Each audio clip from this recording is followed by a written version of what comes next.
Go outside tonight, right after the sun drops behind the fence line. Walk to the mulch bed, the shady patch under the hostas, the loose pile of leaves you have been meaning to clear out for weeks. Get low. Move slow. Look. What you will almost certainly find is a small, warty, motionless lump sitting perfectly still in the dark watching you back. Not moving, not fleeing, just sitting there like it owns the spot, because in every way that matters, it does.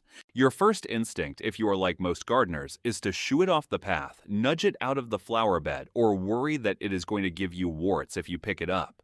It looks like something that does not belong this close to your vegetables.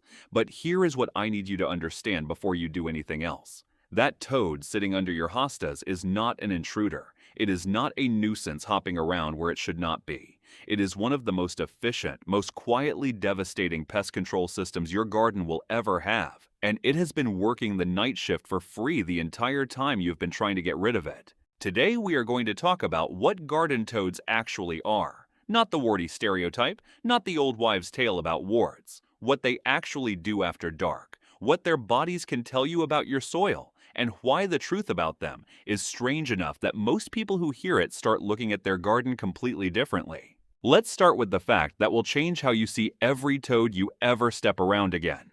A single garden toad can eat several thousand insects in one season. Slugs, cutworms, grubs, beetles, sow-bugs, mosquitoes, the exact pests that spend their nights quietly destroying the plants you have been babying all spring. Extension researchers who have studied toad diets in home gardens estimate that one adult toad working a single yard can account for the kind of pest suppression that would otherwise require regular applications of pesticide. Read that again.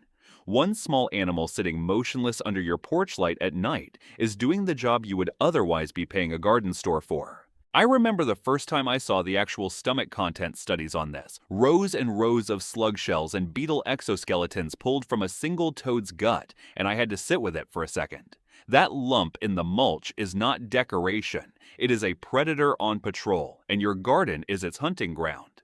This single fact, that the toad is not passive but actively working, is the key to understanding everything else about it. Because once you understand that a toad's entire nightly routine is built around consuming garden pests, the rest of its biology starts to make a different kind of sense. Its mottled, bumpy skin is camouflage built for sitting motionless in leaf litter for hours, waiting for something to wander close enough to strike. Its wide, unblinking eyes are built for low-light hunting. Its sticky, fast-extending tongue is built to catch prey before the prey even registers the movement. Every strange physical detail people find slightly unsettling about a toad is actually a piece of predator equipment, refined over tens of millions of years of evolution, aimed directly at the pests eating your plants. Now let's deal with the warts, because this is the myth that has cost more toads their lives than almost anything else.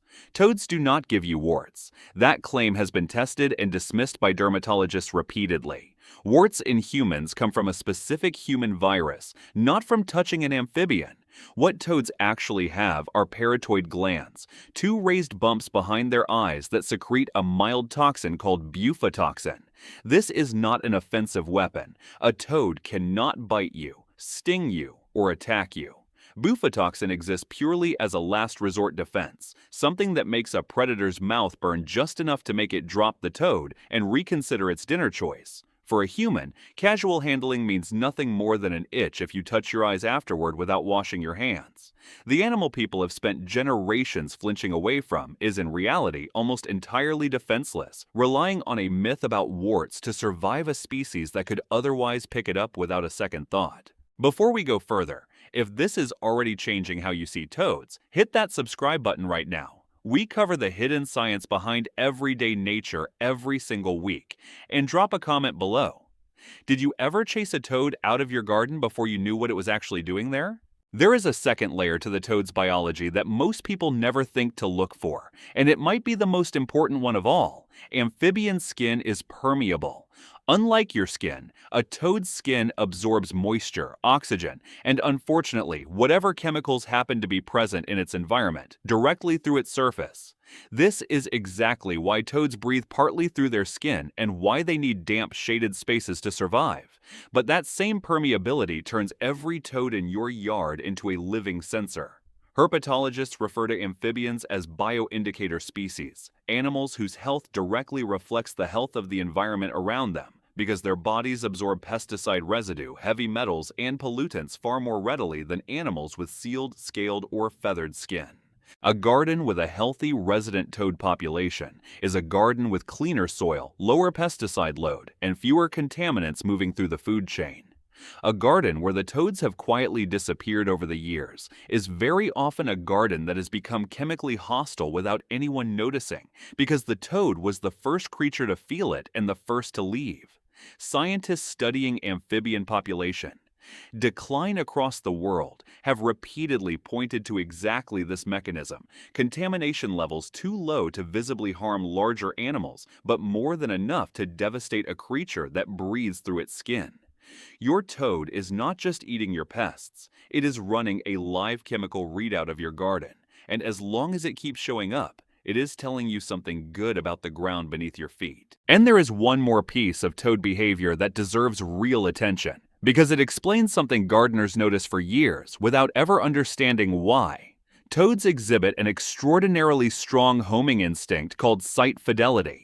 A toad that establishes a burrow or a favorite daytime hiding spot in your garden will often return to that exact same spot, night after night, year after year, sometimes traveling a considerable distance during breeding season and navigating back using a combination of scent trails and what researchers believe may be a form of magnetic or celestial orientation.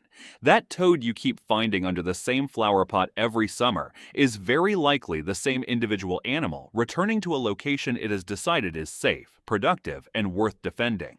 When you move that pot, disturb that burrow, or relocate the toad to somewhere better, you are not doing it a favor. You are displacing an animal from a territory it has spent years mapping, hunting, and depending on. And many relocated toads never successfully reestablish a new home at all. Some individuals studied in long-term field surveys have been documented returning to the same small patch of ground for the better part of a decade, which means the toad sitting in your garden tonight may be older and far more established than the flower bed it is hiding in. This is who is actually living in your garden. Not a warty nuisance. An amphibian predator with a nightly kill count most pesticides cannot match. A defenseless creature protected only by a myth about warts. A living chemical sensor whose presence tells you the truth about your soil. And a loyal territorial animal that has likely been returning to the exact same corner of your yard for years, doing its job quietly while you worried about stepping on it. The most practical thing you can take from all of this is simple. Toads need 3 things to stay in your garden: shade, moisture, and shelter from predators and lawn equipment. Leave a shallow dish of water at ground level. Keep a pile of leaves, logs, or loose mulch somewhere undisturbed. Stop using broad-spectrum pesticides that poison the exact insects a toad depends on, and that can absorb straight through its skin. And the next time you find that same motionless lump sitting in the same corner of your garden, do not shoo it away. Let it stay exactly where it is.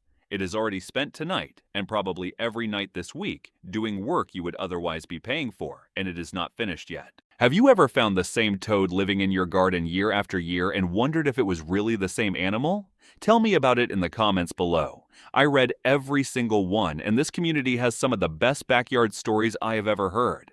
And if you want to understand another creature doing invisible, essential work in your garden right now, one most people have never thought to look for twice, the next video is already waiting for you.